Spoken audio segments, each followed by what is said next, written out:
And welcome back to the Wrap Up to Retirement podcast with your host, Dan Reese. Dan, it's Happy New Year. I haven't seen you in a year. Here we are at the start of another one. Yeah, it's been a good month and a half, right, since we've seen each other. And holidays are over, and we're time to hit the new year running. And it's cold in Michigan. I don't know how it is where you are, but I'm ready for summer already. I live in New Jersey. It's cold. January's never been warm, at least not in my recollection. So no, I know. I mean, we've had a pretty good winter already in Michigan, so I think most people are like, "Hey, sunshine, come on in." Yeah, no, I'm ready. I for one would, in fact, if it were true, welcome global warming with open arms. But it's not working out for me right now. So no, me either. You want to talk about something today that I think is a topic that intrigues a lot of people. I think it confuses a lot of people as well, and that is the Roth, and specifically Roth conversions. I'm glad you picked this topic. This is one I'm very interested in, actually. Yeah, and we're going to get into it, how it affects higher income earners, because I think a lot of people are aware of Roth conversions. It's been talked about a lot in the news. If you look at like hot topics in finance, it's up there pretty consistently. Yeah. But I think a lot of people that are maybe high income earners think, well, I'd never do that because I'm in a high income tax bracket. So we're going to talk today about how that may not always be the right outlook on that.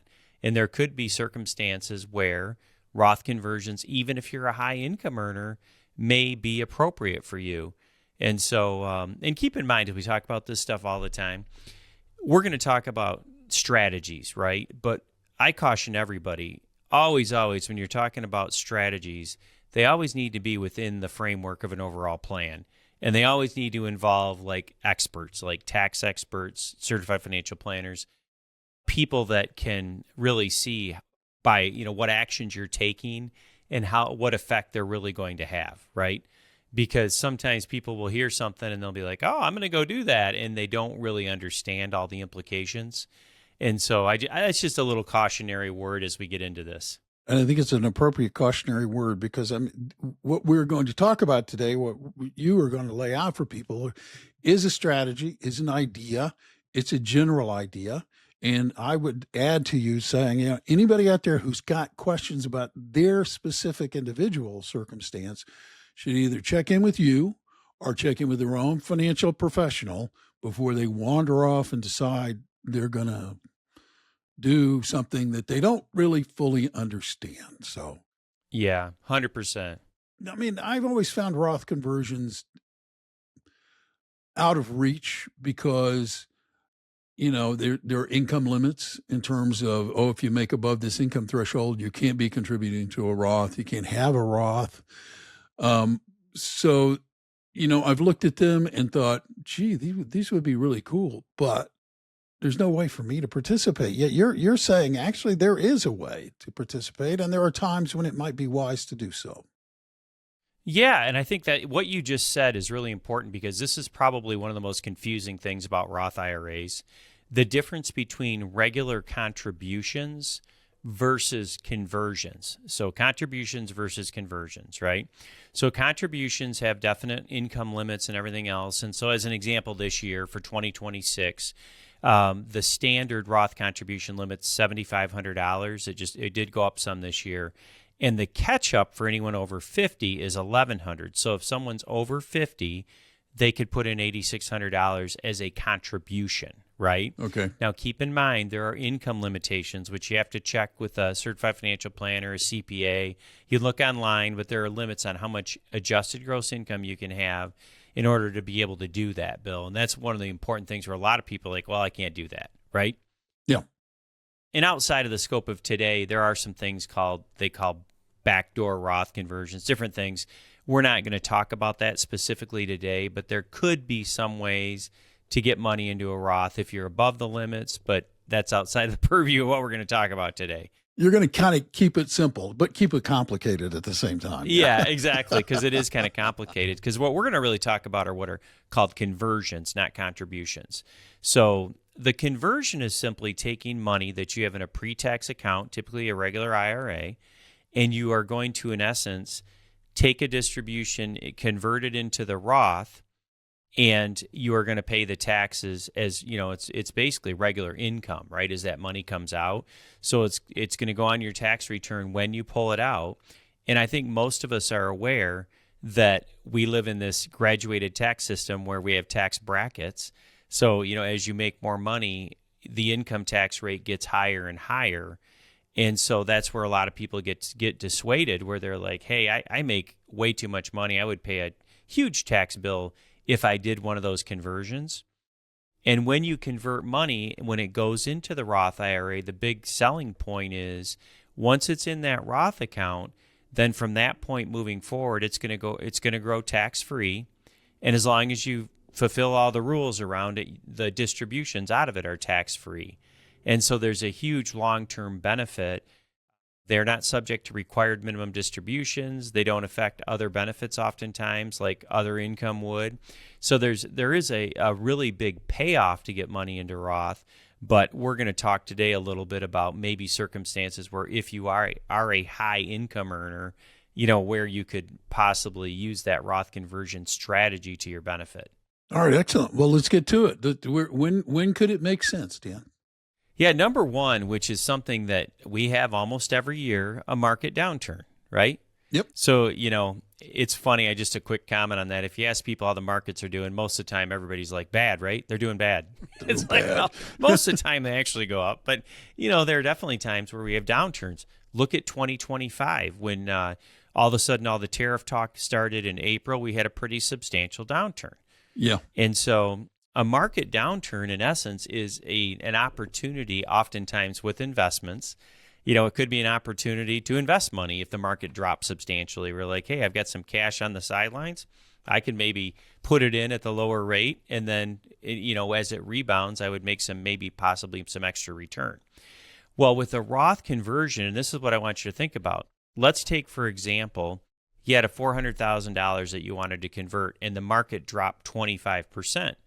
Well, how much do you have now? I'm down to $300,000, right? Mm-hmm.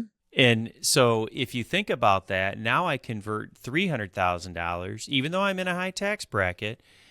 And when that market recovers, which it does, generally speaking, over time, I actually had that full benefit, almost like I converted 400, even though I only converted 300, right? So I paid taxes on the $300,000 conversion, but it was almost like a bonus because, I did it right after a big drop in the market. And so, in real dollars, you're still paying that tax rate on 300, but it saves you money if you kind of think of it that way, as it recovers. And so that's a big one that a lot of people do take advantage of. We had several people do that last year, clients of ours. They saw the market drop, and it's like we've talked to our clients enough about this stuff. They're like, hey, is now the time to do that? Yeah, no. That is a time when it could make a lot of sense to do it. Do remember, for those of you listening, you're going to pay tax on that $400,000 when it comes out, and you're going to reinvest, in the market, and hopefully you're going to make up over time those taxes and the losses in the market, which you were suffering anyway, right, Dan?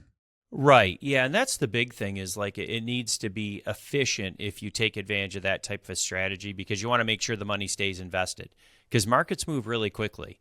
And so, there are ways to do Roth conversions where you can move positions in kind. Again, that's way outside of our purview today. But the point being is that's why you really want to work with good professionals that understand how to make sure you stay invested as that money moves because you can have big upticks in the market in a very short period of time.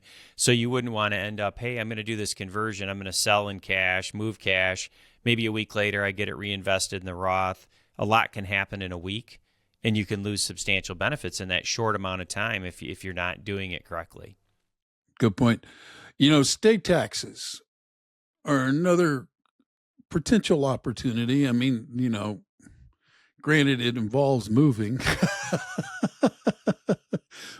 but explain the scenario there when it might make sense. Yeah, this is a great one. So, our states all have their own tax rates, right? Some states are 0. I live in Michigan. Michigan's 4.25%. Several states have graduated rates where the more you make, they go up higher and higher. California is one of those. Where you are, I think New Jersey has a graduated rate where it can start lower and then raise some. And there's different states like that. Yep. And so just imagine that you live, I'm just going to use Florida as an example. So Florida does not have a state income tax. So, but you were going to, your family, for whatever reason decided, hey, we need to move back to New York, right? And maybe even New York City, which is a pretty high tax area. Yep. You might decide, hey, you know what? Before I do that, I'm going to do some Roth conversions here in Florida where I don't have any state income tax. I still have federal tax, but not any state. And then when I move to the state like New York or one of those states that has higher tax, then I'm going to have a bucket of money that when I use it, I won't owe any taxes, so I won't have to pay that tax, right? Now, I just want to, keep in mind again, we're talking in generalities here. Yep. This is something where you have to actually do really deep research and make sure you understand all the tax codes in both places, so that when you get to a new state and there's no surprises, right? But I think most listeners will get what we're talking about here. Pay the tax when you're in a lower tax state. Then when you use it in the higher tax state, you're going to save some money. Yeah, exactly right.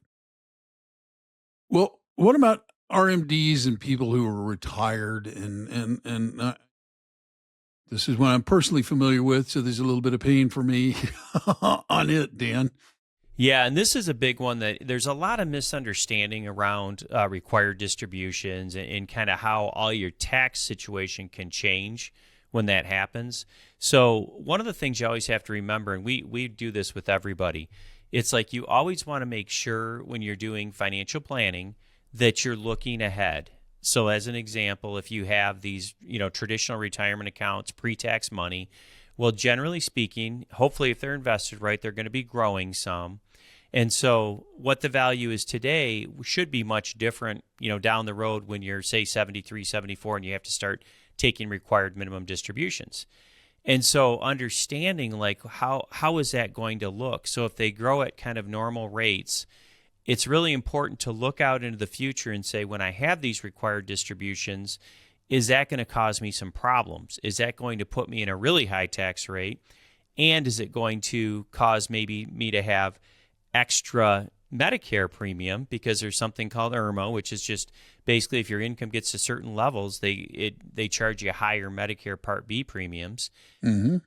And the other thing too, you can have an incredible amount of tax that when you put it all together, the IRMA, the higher tax brackets and everything else, when you get to that level.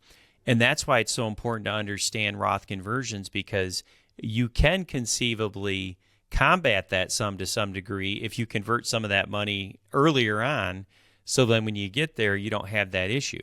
Now, I will tell you, there are situations where even when people get there, they still could do some conversions and say, hey, I'm going to try to take care of this even now, at that point, even though my income's so high, because if you do the math, maybe there's a time where if I just bite the bullet, for a year or two and really pay a lot more tax, but then possibly change my whole situation where I no longer have those additional Medicare premiums, I can maintain a lower marginal tax rate. I can have some advantages there and have some money in tax-free accounts to grow. There can be times where that makes sense. And so the one thing I will tell you, and this is really important, people ask, well, we get this all the time, well, can I convert my required distribution? Yeah, I know. I like that idea. Can I do that, Dan? Yeah, you got to take the required distribution out, right? You can't convert that to a Roth. So it would be dollars above your required distribution when that comes up. Amazing. What about people who retire early? Does this same strategy apply, or how does that fit? Yeah, the gap years, and that's great because it really rolls right into what we were just talking about. So this is when you're being more preemptive and you're saying, okay, I've done my homework. I'm working with a certified financial planner and tax specialist that's really forecasted what this is likely to look like. And I've identified that problem at 73, 74, 75 ahead. And so that's where a lot of times before your Social Security kicks in, you retire, you don't have much income, right? Then is a great time to say, hey, I was a high income earner, but I got a few years where I'm really not going to be. And so I can then do some conversions, get some of that money into those Roth accounts, levelize my taxes to some degree, and hopefully, take away that big thing, that 73, 74, where I have IRMA, extra premiums and have high tax rates. And so those gap years and we spend a lot of time in that with clients because it really is a great opportunity. And it's one of the reasons too, where a lot of people that have significant IRA balances with who this applies to, should possibly put off Social Security because they don't want more income. They want to have lower income for those years, up until 67 to 70. You gotta live, though. Dan. You do. You got to live. You got to live. But then, have a good strategy in place where that's all thought about. So it's like, hey, you need your income each year, but would it make sense to push off Social Security a bit so that we can maybe do some more conversions to set you up in a better long-term tax situation and give you more choice down the road? Because that's really one of the big things, and we'll talk more about that. But Roth IRAs, when you get money into them through conversions or contributions, it gives you much more control and choice about that money. And that's really, really good planning. Honestly, that's what it comes down to.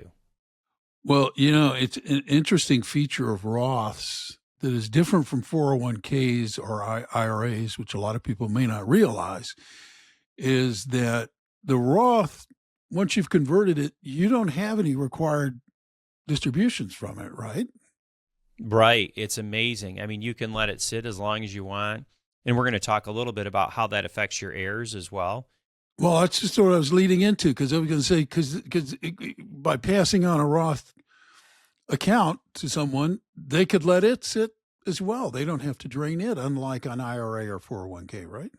Yeah, so the rules have changed slightly, but just to keep it very simple, generally when you inherit an IRA, if you're a non-spouse, right? So spouses, it's kind of like it was theirs. The rules are pretty similar most of the time. But when you're, say your kids inherit it, right? They generally are going to have 10 years to pull it out. And so this is such an important planning thing. And so when we sit down with clients, that's one of the biggest reasons that you need to kind of think about, what is my goal for this money, right? And that might sound funny. I saved it to spend it, right? But a lot of times people will say, gosh, I didn't realize, because I did this good planning, my Social Security benefits are higher. Like, I don't really need as much as I thought out of those retirement accounts. And so understanding what you want to happen with the money is so important, because if you're thinking, you know what, most of this I really would like to pass on to my kids, Roth conversions are very powerful, because what occurs is, obviously you're paying the tax today, but when you get it into the Roth, and then once you pass away and it goes to them, they still have to have it out 10 years, but when they take it out, they don't have to worry about taxes.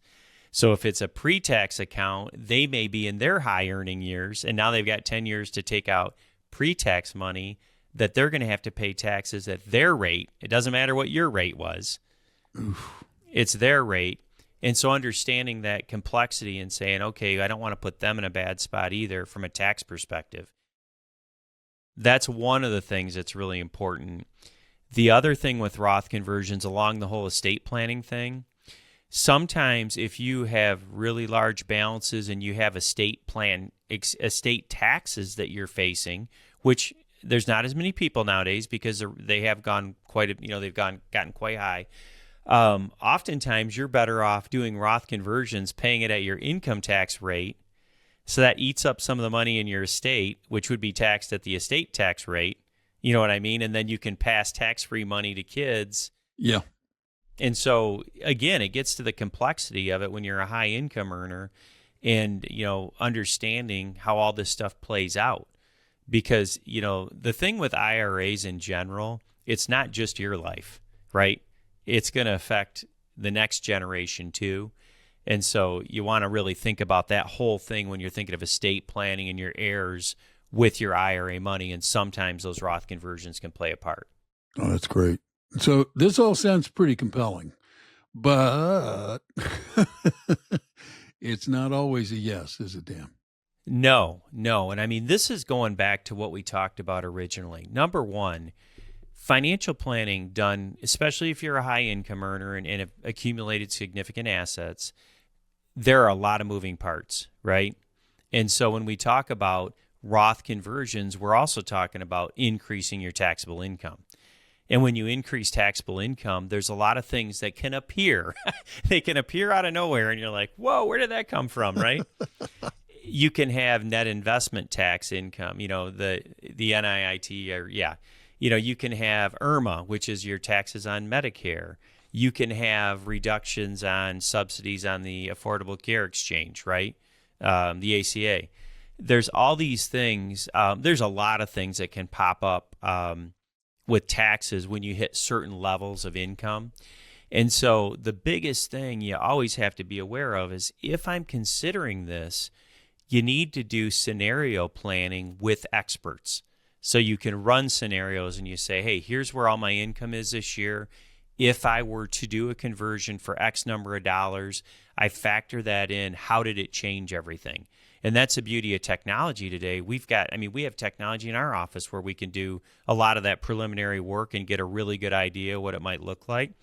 And then a CPA is going to double check it, right, and make sure that everything is correct and there's nothing that was missed. But the point being is that technology allows you to really take a close look at what are the downsides, because there are always downsides to pretty much everything you do. And understanding those and making sure that that's structured within within a plan is just a massive piece of this. That's why I always say, don't ever go out and do this stuff without a lot of thought and a lot of expertise involved with reviewing it, because you may be sorry when you go to file your next tax return. Yes. And you don't want to be sorry, or be in a position where you feel like, oh man, I made a big mistake, which is, a good place to underline again. Don't do this without working with a financial professional. It's just a bad idea. It is. And, and the thing is, like I tell everybody, this stuff, really when you think of good tax planning, there's a couple things. Part of it is about trying to reduce as much as you can, but also control the flow of your taxes across your lifetime and possibly your heirs. So, oftentimes you can't avoid taxes. You're going to pay taxes. We're all going to pay taxes to some degree. It's just a reality of life, but it's more about having control over when you pay them, what that might look like, and possibly reducing some of them long term if you do it right. And so, it can be great, but you just have to go in with an open mind and understand the pros and cons and what the ultimate goal might be. So, Dan, if anybody's listening to this podcast and thinking they would like to know a little more, and they're not a client of yours already, they don't have to be a client to give you a call, right? And how would they do that? Yeah, the best thing is to check out our website at averywealth.com, and we've got a lot of really good resources. There's a contact us there. You can put in your stuff, your phone number, email. We'll reach out and call you. You can always call our office. All that information's on the website as well. And what I would tell you is, when you think about this stuff, one of the things that we do free of charge is we will sit down and create what's called an asset map with you, which is a visual representation of your current financial picture. And with the expertise we have and the amount of time we've spent doing these things over the years, we can give you some top level observations, if you will, about what might be a path for you to explore, right? And as far as planning is concerned, so we can give that to you at no charge. You walk away with something valuable. And you can decide a little bit about if we feel like we could work together long term, if it's something where we may be able to help you. If we can't help you, we will do our best to get you to someone where we feel, they have the expertise to help you accomplish what's important to you. But the planning thing's so important. So many people procrastinate. They're kind of, don't want to jump into it. But I can tell you, number one, get that asset map built out, see where you're at today, and see what challenges you could have in the future, or opportunities, really. The old SWOT analysis, right? Once you kind of know where you stand today. And that's exactly what you want to do. So if you don't know Dan and you're not a client of his, please reach out It's risk-free. It's good conversation to have. The other thing you could do is if you're not a subscriber, you stumbled across this podcast maybe or somebody recommended it to you, hit the follow button and become a subscriber. That way you'll never miss another episode. And we'd also appreciate it if you like it. Recommend the podcast on to other people. Let them know. Personal, word of mouth to word of mouth. People talking to one another is an irreplaceable form of promotion, quite frankly, and we'd very much appreciate it. So until next time, I'm Bill Tucker on behalf of Dan and everybody at Avery Wealth. Thank you for taking the time to listen today, and we'll catch you next time. Thank you for listening to Ramp Up Your Retirement. Click the follow button to be notified when new episodes become available. Visit our website at www.averywealth.com or give us a call at 517-783-1695. And don't forget to click the follow button to be notified when new episodes become available.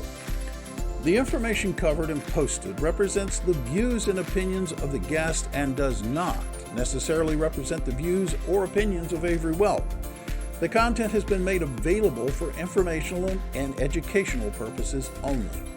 The content is not intended to be a substitute for professional investing advice. Always seek the advice of your financial advisor or other qualified financial service provider with any questions you may have regarding your investment planning. The opinions voiced in Ramp Up to Retirement with Dan Reese are for general information only and are not intended to provide specific advice or recommendations for any individual. To determine what may be appropriate for you, consult with your attorney, accountant, financial or tax advisor prior to investing. Guests on the show may not be affiliated with CWM LLC. Views and comments by guests may not be representative of CWM LLC.